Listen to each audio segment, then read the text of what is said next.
Hey guys, welcome to GH Study Spot.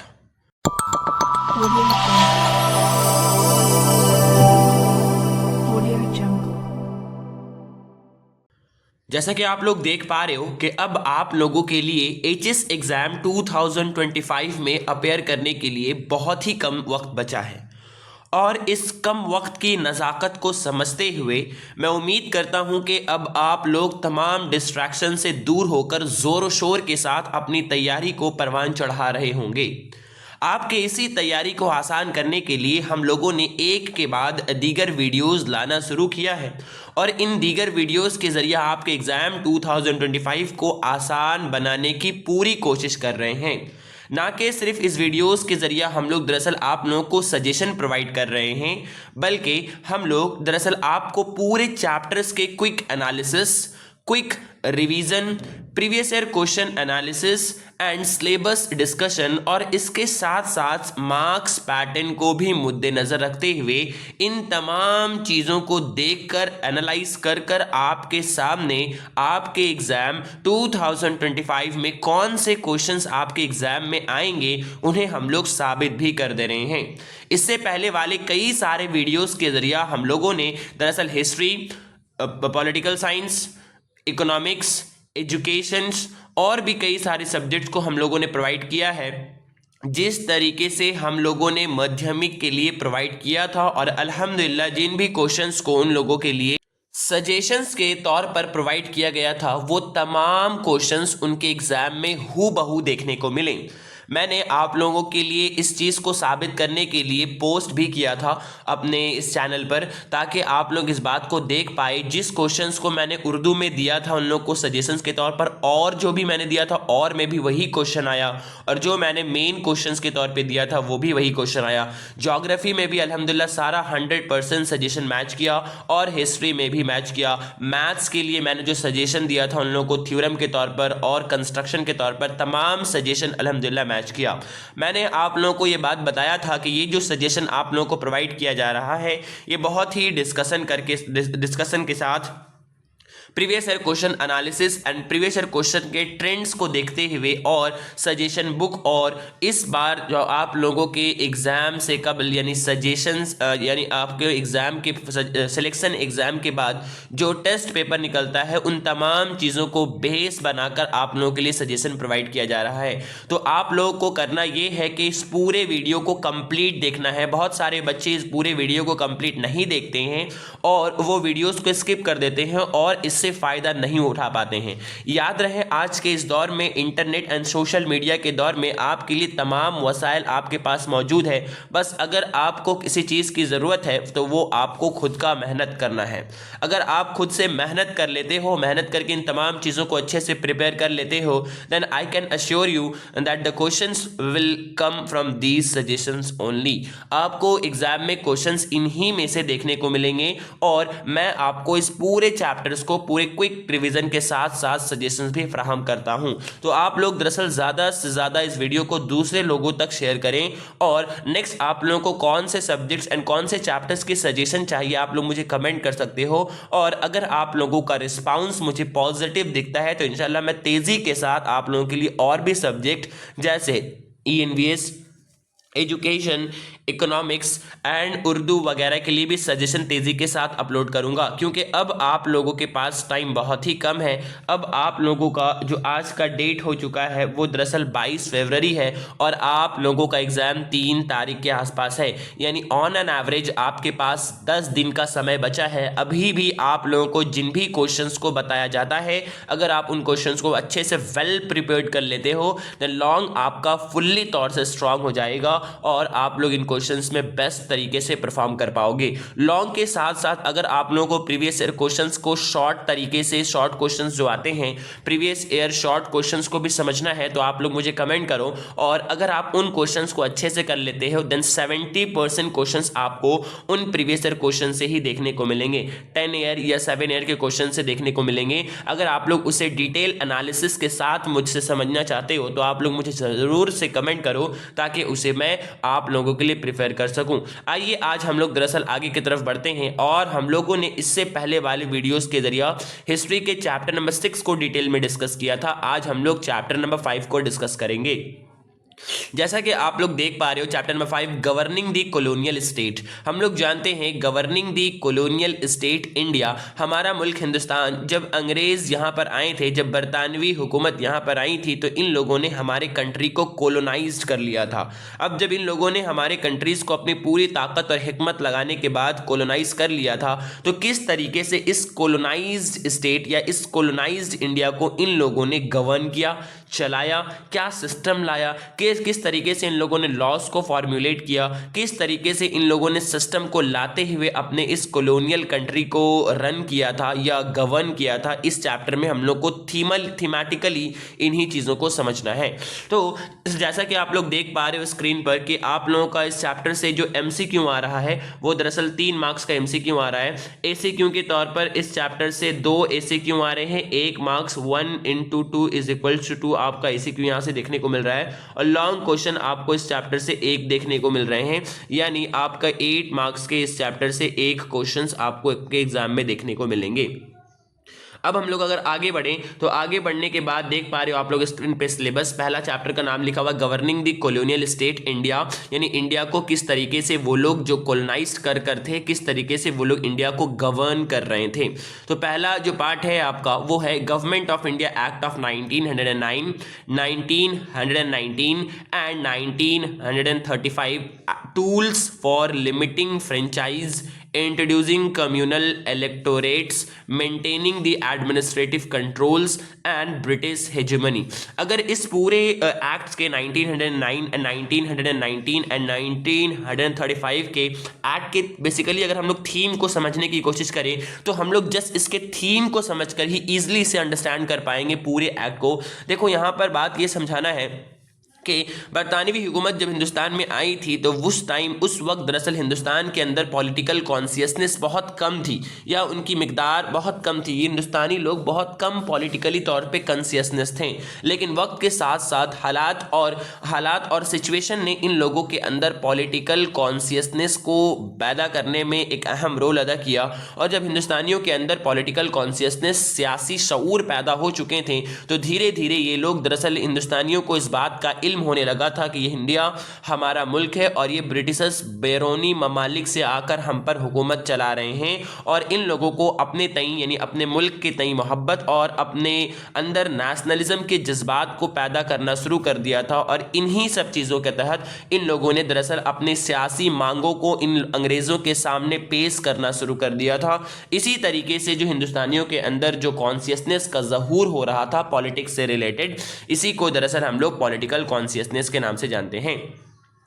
तो जब हिंदुस्तानियों के अंदर तेज़ी के साथ पॉलिटिकल कॉन्शियसनेस में ज़हूर हो रहा था तो बरतानवी हुकूमत को इस बात का ख़दशा था कि कहीं दरअसल इन लोगों का ये सियासी शऊर हद से ज़्यादा ना बढ़ जाए और हमारे हुकूमत का हिंदुस्तान पर ख़ात्मा ना हो जाए। इसीलिए इनके इस बढ़ते हुए सियासी शऊर को मद्देनज़र रखते हुए इनके बहुत सारे मुतालबात में इनके कुछ मुतालबात को बरतानवी हुकूमत इन एक्ट्स के ज़रिया पुर करने की कोशिश कर रही थी, या हम यूँ कह लें कि बरतानवी हुकूमत दरअसल इन हिंदुस्तानियों के बढ़ते हुए सियासी रुझानात को मद्देनज़र रखते हुए, इनके पॉलिटिकल कॉन्शियसनेस को मद्देनज़र रखते हुए इस बात का बरतानवी हुकूमत को डर पैदा होने लगा था कि कहीं बरतानवी हुकूमत का तख्त इंडिया से ना उलट दिया जाए।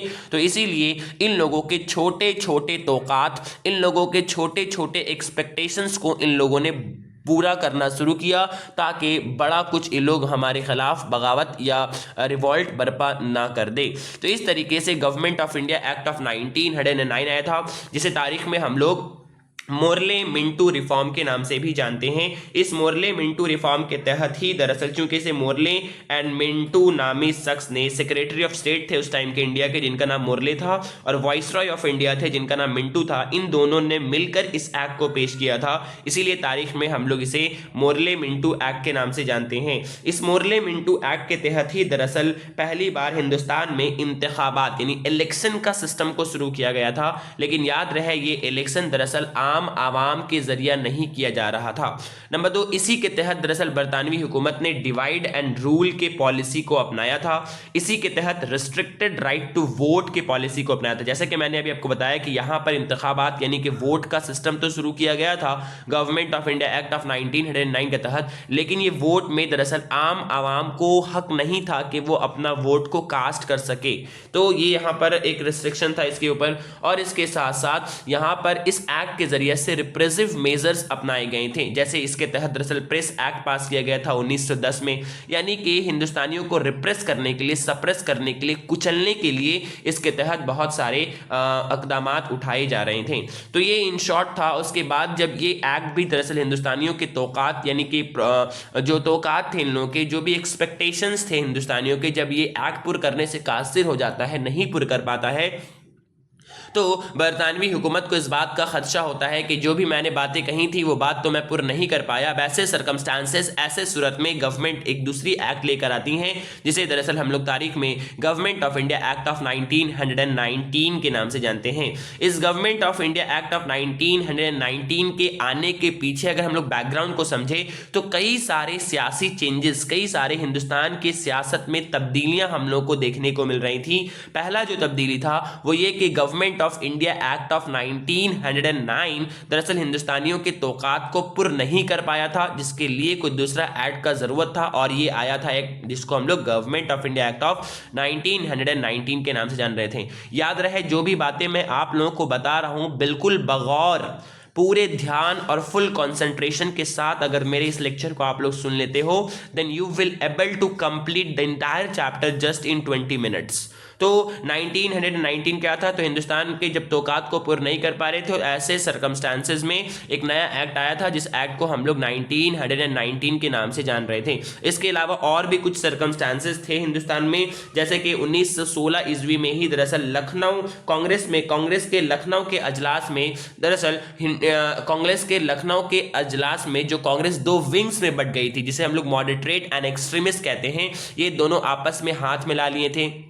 इसके साथ साथ एक लखनऊ पैक्ट हुआ था उसी 1916 में, जिसमें कांग्रेस और मुस्लिम लीग ने दोनों आपस में हाथ मिला लिया था कि हम लोग दरअसल हिंदुस्तान की आज़ादी के लिए अब जितने भी तहरीकें होंगी उसे हम लोग साना बसाना यानी कांधे से कांधा मिलाकर हम लोग लड़ेंगे। और इसके साथ साथ 1917 ईस्वी में बाल गंगाधर तिलक जो है वो एनी बेसेंट के सरपरस्ती में रहते हुए होम रूल लीग तहरीक का आगाज़ कर दिए थे। ये सब आप क्या बता रहे हो सर? ये सब दरअसल मैं आपको ये बता रहा हूँ कि किस तरीके से हिंदुस्तानियों के सियासी शऊर, पॉलिटिकल कॉन्शियसनेस में इजाफा हो रहा था। फिर से एक बार बरतानवी हुकूमत ऐसे सर्कमस्टांसेस में डर जाती है और फिर से एक बार दूसरा एक्ट पास होता है जिसे हम लोग government of India act of 1919 के नाम से जानते हैं, जिसे हम लोग तारीख में एक और नाम से जानते हैं, जिसको हम लोग दरअसल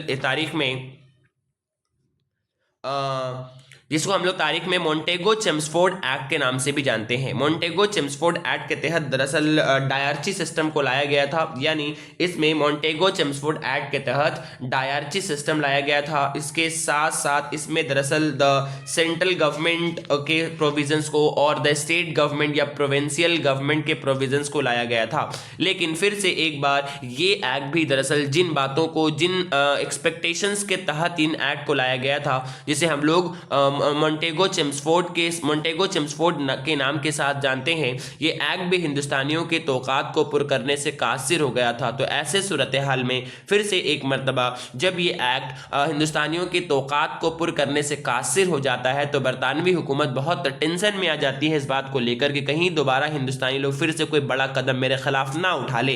तो ऐसे सिचुएशन एंड ऐसे सर्कमस्टांसेस में हिंदुस्तान में दरअसल बरतानवी हुकूमत हिंदुस्तानियों के एक्सपेक्टेशंस को जानने के लिए और government of India act of 1919 के शॉर्टकमिंग्स को जानने के लिए 1927 ईस्वी में 1927 में सर साइमन की सदारत में एक साइमन कमीशन को अपॉइंट करते हैं और इनका काम होता है to inquire about the how much provisions of the government of India act of 1919 was implemented and to recommend the future act.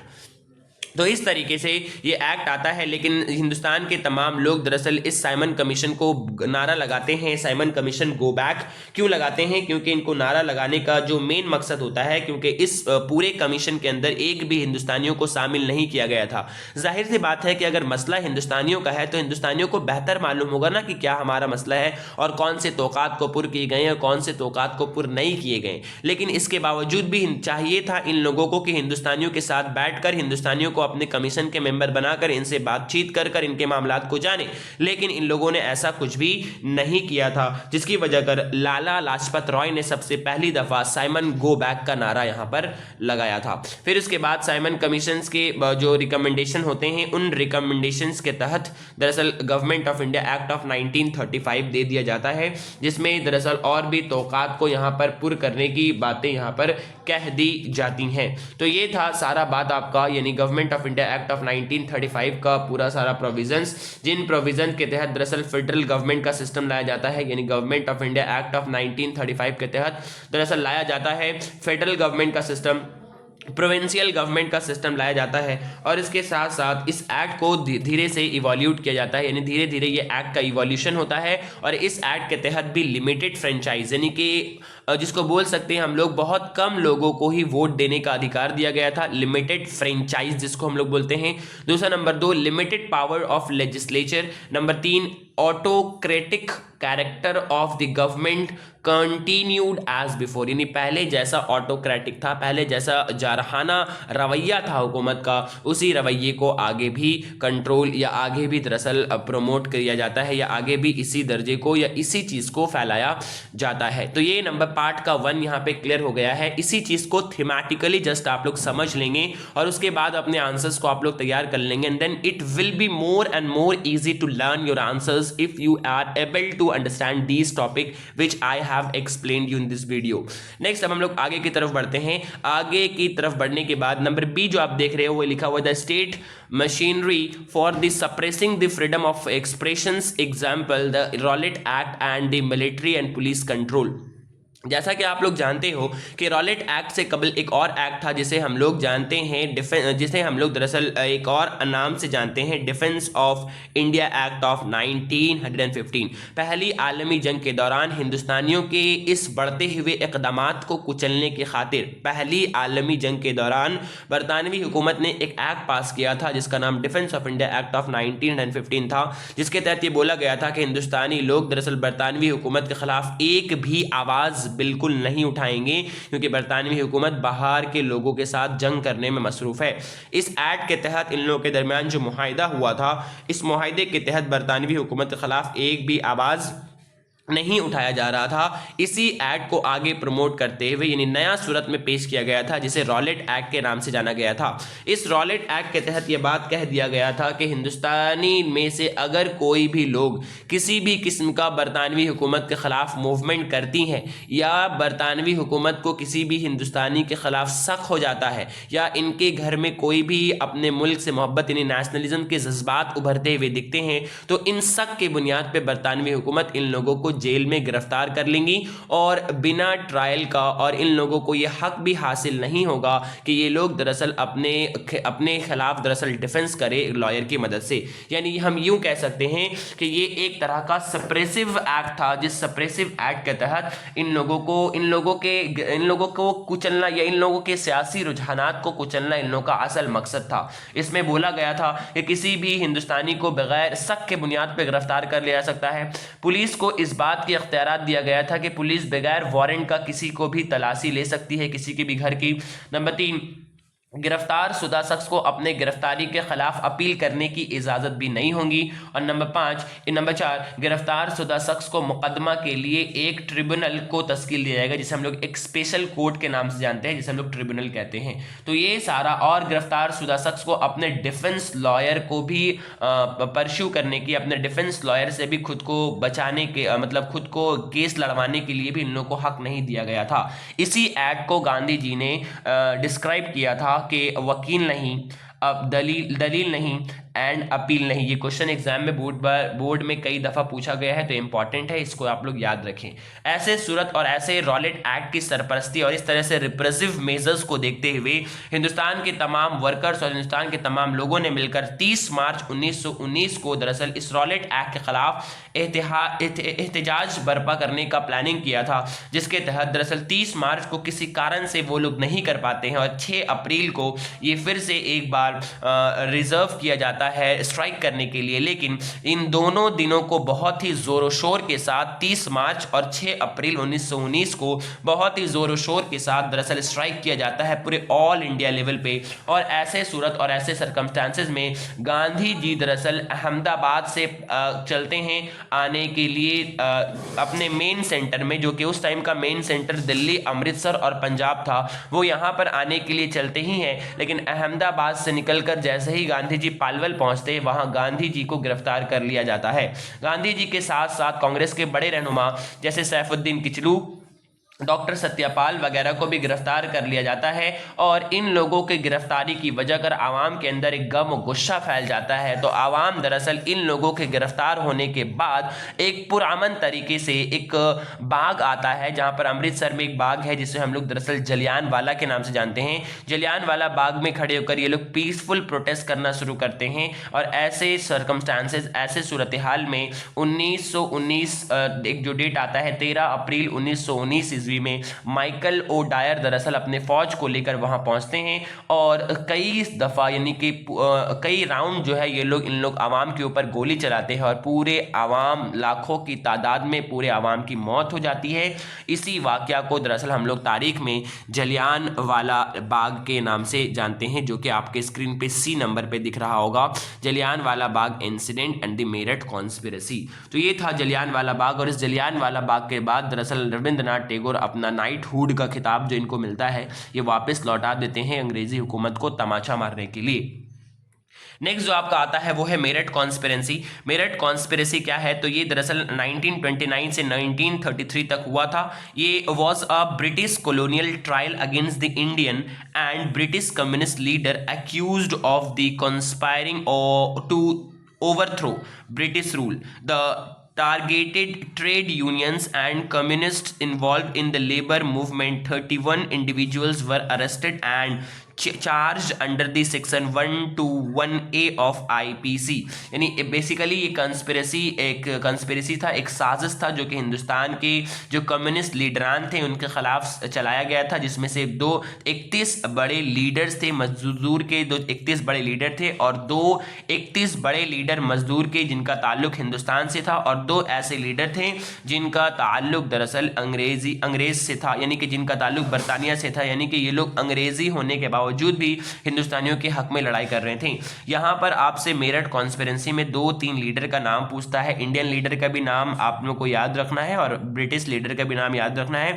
तो इंडियन में मुजफ्फर अहमद है, S.A. डांगे है, PC जोशी है और बरतानवी में आपका यानी इंग्लिश में आप लोगों को ब्रैडले याद रखना है, फिलिप्स पार्ट याद रखना है। ये 2 नाम आप लोगों को यहाँ पर याद रखना है। तो ये था मेरठ कॉन्स्पिरेसी। और मेरठ कॉन्स्पिरेसी के बाद अब आप लोगों को जो दूसरा यहाँ पे दिख रहा है, देखो जैसे कि यहाँ पे देख पा रहे हो नंबर D में डिवाइड एंड रूल। तो जैसा कि मैंने आपको बताया बरतानवी हुकूमत ने हिंदुस्तान में आने के बाद एक पॉलिसी को अपनाया था जो इसका बहुत ही फेमस पॉलिसी था, जिसे हम लोग डिवाइड एंड रूल के नाम से जानते हैं, यानी फूट डालो और हुकूमत करो। इस पॉलिसी को अपनाकर इन लोगों ने अपना पूरा गलबा को हिंदुस्तान में डोमिनेट कर लिया था और इस तरीके से ही दरअसल इन लोगों ने आपस में फूट डालकर आपस में हिंदू मुस्लिम के दरमियान आपस में इत्तेफाक पैदा कर आपस में इख्तलाफ पैदा कर ये लोग बहुत ही जोर शोर के साथ हुकूमत कर रहे थे हिंदुस्तान में। नेक्स्ट नीचे अगर हम लोग आ जाते हैं तो आप लोगों को देखो यहाँ लिखा हुआ है कम्युनिटी के बेस पर डिवाइड एंड रूल, कास्ट के बेसिस पर, प्रिसाइड्स के बेसिस पर, एथनिक ग्रुपिंग्स के बेसिस पर to divide and anti colonial government. Example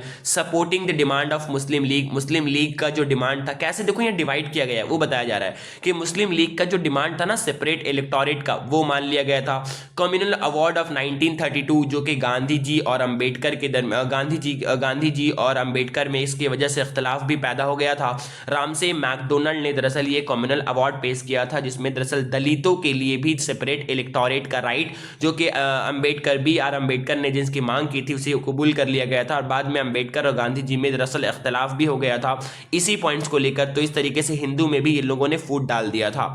फिर इस तरीके से infringing in the caste politics such as the temple entry issue था, उसके बाद प्रिंसली स्टेट था and British government and etcetera. ये सारा इन लोगों ने दरअसल रचा था अपने हिंदुस्तान को अपने अपनाने के लिए और डिवाइड एंड रूल को करने के लिए। इकोनॉमिक पॉलिसीज यहाँ पे देखो बताया गया है 1914 से लेकर 1945 तक। एग्जाम्पल लिमिटेड इंडस्ट्रियलाइजेशन, अगर आप लोगों ने पढ़ा होगा तो इन लोगों ने हिंदुस्तान को तो पहले डी इंडस्ट्रियलाइज किया था, उसके बाद जब कुछ सर्कमस्टांसेस एंड सूरत ऐसे आ गई थी तो इन लोगों ने हिंदुस्तान को किया तो था इंडस्ट्रियलाइज, लेकिन बहुत ही लिमिटेड सतह पर किया था, जिसकी वजह कर इन लोगों का सिर्फ अपना ही फायदा हो पाए और इस तरीके से सिचुएशन चल रहा था। इसे ही दरअसल हम लोग लिमिटेड इंडस्ट्रियलाइजेशन के नाम से जानते हैं। इसकी वजह से हिंदुस्तान में कई दफ़ा दरअसल फेमाइन का भी हिंदुस्तान को सामना करना पड़ा था, जो कि आप लोग स्क्रीन पे देख पा रहे हो, फेमाइन जैसे कि लिखा हुआ है बंगाल फेमाइन।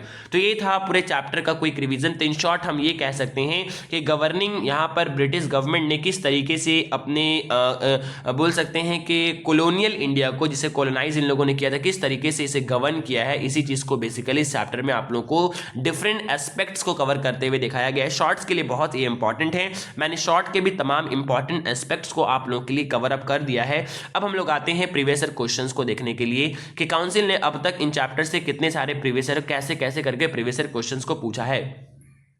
स्क्रीन पे आप लोग देख पा रहे हो कि नंबर 1 में क्या लिखा गया है, critically analyse the Montagu Chelmsford reform of 2015। Number 2, discuss the background of the Government of India Act of 1935 and its clauses. What was the importance of this act? 4 into 4 plus 4 दिया गया है। Number 16, 2016 में पूछा गया है। Number 3, what was the background of the Jallianwala Bagh massacre? जैसे कि मैंने आपको अभी डिटेल में एक्सप्लेन किया, उन्हीं को आपको लिखना है। What was its significance? 2016. Number 4, indicate the salient features of the Montego-Chelmsford Act of 1919. Discuss the major shortcomings. HS 2017.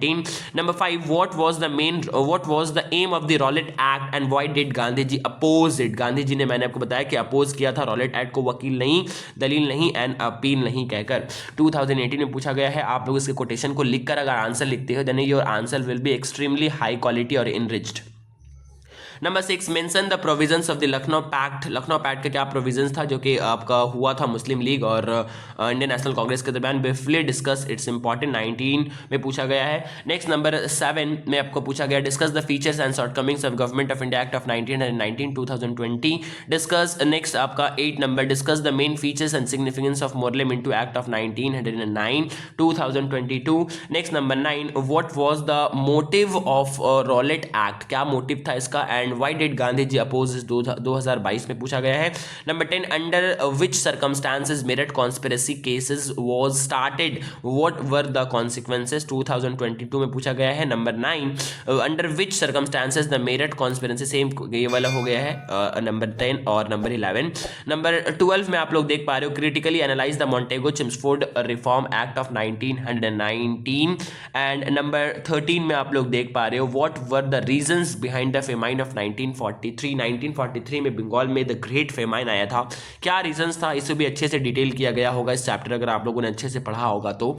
And what was the role of the British government, बहुत इंपॉर्टेंट क्वेश्चन है इस बार इन 2025 के लिए भी, आगे हम लोग अभी देखेंगे। Next, what were the main provisions of the Government of India Act of 1935 and how did it protect the British colonial interest? किस तरीके से इन लोगों ने प्रोटेक्ट किया था, ये 2024 में पूछा गया है। तो इन प्रीवियस ईयर क्वेश्चंस मैंने आपके सामने चैप्टर वाइज पूरे क्वेश्चन से निकाल कर पेश किया है, यानी 5 ईयर या 10 ईयर्स में जितने भी क्वेश्चंस आपके 2015 से लेकर 24 तक आए हैं, उन्हें पूरे क्वेश्चंस को एनालाइज करके हर एक क्वेश्चंस को मैंने बाहर निकाल कर आपके सामने सामने पेश कर दिया है ताकि आप लोग भी पैटर्न को समझ पाओ। और इन पैटर्न एंड ट्रेंड्स को दिखाते हुए आप लोगों के लिए मैंने बताया है कि 3 ही क्वेश्चंस आपको इससे पढ़कर जाना है और definitely you will get the questions from here. पहला question, what were the reasons behind the famine of 1943 in Bengal? What was the role of the British government in this regard? बहुत important. Indicate the salient features of Montagu Chelmsford reform act of 1919 discuss its major shortcomings. और next आता है discuss the feature of shortcomings of the government of India act of 1919। मतलब दोनों एक ही question है और करके पूछ सकता है तो आपको वही लिखना है। नेक्स्ट नंबर 3 में what was the motive of Rowlatt act and why did Gandhi the opposite? मैंने बहुत ही डिटेल में इसे आप लोगों को अभी समझाया है इन डिटेल में। याद रहे इन वीडियोस थोड़ा सा लंबा हो जाता है लेकिन मैं आप लोगों के लिए भलाई और आप लोगों के कम से कम टाइम में पूरे चैप्टर्स को कवर अप करते हुए आपके लिए इंपॉर्टेंट क्वेश्चन लाकर देना चाहता हूं। मेरे लिए इंपॉर्टेंट क्वेश्चन देना कोई भी बड़ी बात नहीं, मैं आपको 1 से 2 मिनट के अंदर दे सकता हूं, लेकिन मैं जस्ट ये इसलिए कर रहा हूं ताकि आपके पूरे चैप्टर का खुलासा आपके माइंड में रहे और आप इजीली चीजों को लर्न कर पाओ और इजीली चीजों को जाकर एग्जाम में लिख पाओ, क्योंकि रटने से आप एग्जाम में लिख नहीं पाओगे। तो इन चीजों को मुझे नजर रखते हुए मैंने तमाम चीजें आप लोगों के लिए प्रोवाइड किया है। आप लोगों को करना यह है कि ज्यादा से ज्यादा लोगों तक प्लीज शेयर कर देना है और अगर ज्यादा से ज्यादा मुझे इस चैनल पे आप लोगों का सपोर्ट दिखता है तो तेजी के साथ आप लोगों के डिमांड के अकॉर्डिंग मैं वीडियोस को आप लोगों के लिए इंशाल्लाह प्रोवाइड करने की कोशिश करूंगा। आज के लिए इतना ही, फिर ज्यादा से ज्यादा लोगों तक इसे शेयर कर दें और इससे पूरा फायदा उठाकर अपने कम से कम एग्जाम के टाइमिंग को फुल एनालाइज करें। एंड आज के लिए इतना ही, फिर हम लोग मिलते हैं नेक्स्ट किसी इंपॉर्टेंट वीडियो के साथ। तब तक के लिए थैंक्स फॉर वॉचिंग।